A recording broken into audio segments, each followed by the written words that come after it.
नमस्कार प्यारे विद्यार्थियों, आप सभी ध्यान दें कि हम पढ़ रहे हैं मेरे बचपन के दिन। और बचपन के दिन में हम पढ़ रहे हैं महादेवी वर्मा जी को। तो महादेवी वर्मा जी जिनको हम देख रहे हैं यहाँ पे, ये देखिए कि काफ़ी लंबा वीडियो हमारा, काफ़ी लंबे हो गए इसमें। तो क्या करें, थोड़ा सा ये पार्ट बहुत बड़ा है तो एक ही वीडियो देख रहे हैं हम। इसके बाद एक और लास्ट है, इसके बाद ये पूरा पार्ट आपके ग्रुप्स में होगा। हालांकि सने सने ही सही ये पार्ट पूरा हुआ, आप इसको समझ पा रहे हैं, देख पा रहे हैं। ऐसा कोई शब्द, कोई लाइन मैंने नहीं छोड़ी जो आपको प्रॉब्लम करेगी। सारे लेसन मैंने क्लियर कर दिए हैं।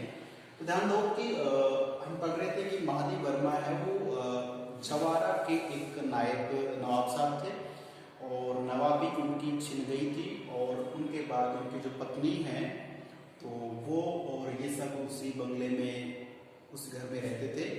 तो ये मान के चले कि हम पढ़ रहे महादेवी वर्मा के मेरे बचपन के दिन। तो बचपन जो इनका है वो क्रॉस द वेट स्कूल में बीता। उसके बाद में ये विद्यापीठ आ गई थी। और ये जो पढ़ रहे हैं, जान रहे हैं, सब विद्यापीठ का ही मुद्दा है। विद्यापीठ में जहाँ रहती है वहाँ महादेवी वर्मा का जो परिवार है वो भी रहने लग गए हैं। और उसी बिल्डिंग में जो जवारा के नवाब साहब हैं वो रहते हैं। एक समय था उनका रुतबा था, अब वो हालात बदल गए हैं। तो वो जिंदगी को सुकून से और थोड़े आराम से बिता रहे हैं।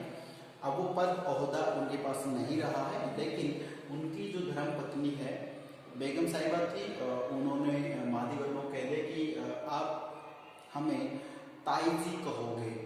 तो देखिए, ये समझने वाली बात यह है कि जबकि बेगम वो उसके मुस्लिम संप्रदाय से है, तो उसके बावजूद भी बेगम है। और फिर क्या कहलाती है कि वो महादेवी वर्मा को कहती कि महादेवी तू मुझे ताई कहेगी। तो ये देखिए कि ताई ताऊ जो हम हिंदू संस्कृति के जो लोग होते हैं वो अक्सर ऐसे रिश्तों को मानते हैं।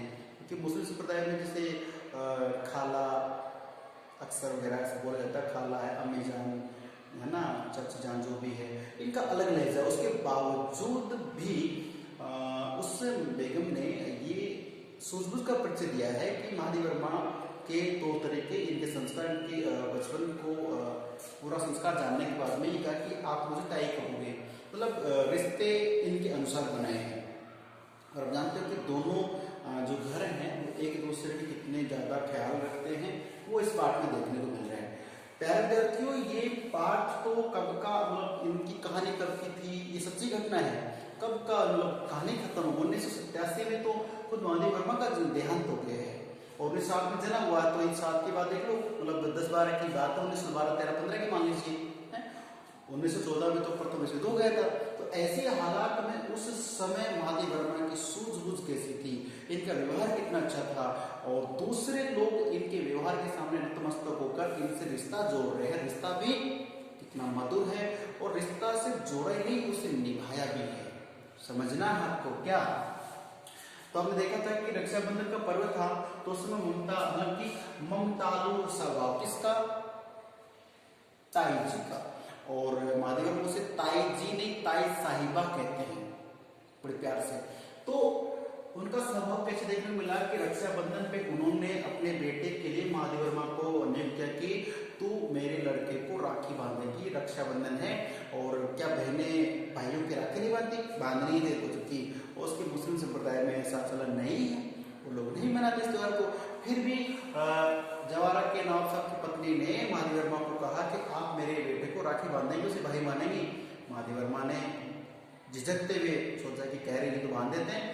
तो उसने अपने बेटे को मना किया कि जब तक राखी नहीं बन जाती तो अन्न पानी कुछ नहीं खाएगा, बिल्कुल निराहारी रहेगा। कितनी शिद्दत से, कितनी पवित्रता के साथ में रिश्ते को, त्योहार को निभा रहे हैं। महादेवी वर्मा राखी बांधती है। राखी बांधने के बाद कुछ दिनों बाद क्या होता है? मुहर्रम आता है ना।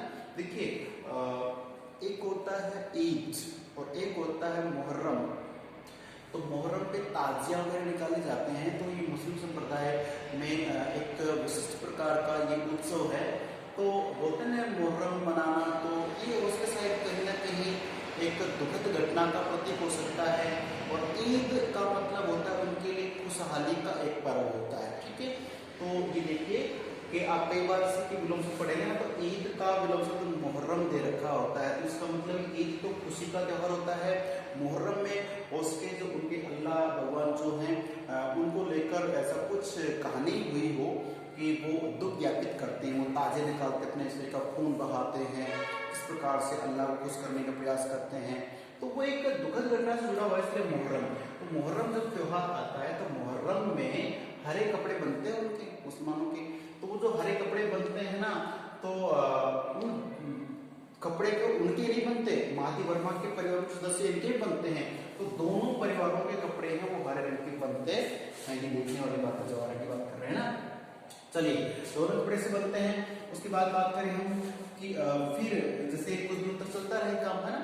और ये फिर क्या होता है कि जो महादी वर्मा के घर पे क्या है, एक छोटा भाई है, महादी वर्मा का छोटा भाई है, उसका जन्म हुआ।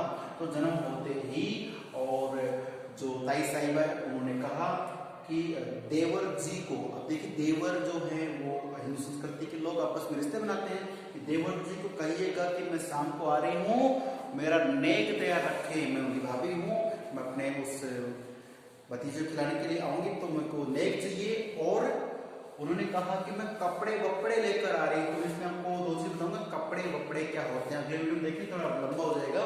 तो वो कहती कि देवर्षि से मैं नेक लूंगी और कपड़े वपड़े लेकर आ रही हूँ। तो इतना ये मधुरता के साथ रिश्तों को निभा रहे हैं। इस पार्ट में यही हमें समझना है प्यारे विद्यार्थियों, ठीक है। तो इसमें भी इतना रहेगा, हम एक लाइन और जोड़ेंगे और उसका लास्ट वीडियो और देखेंगे। तब तक का नमस्कार, धन्यवाद।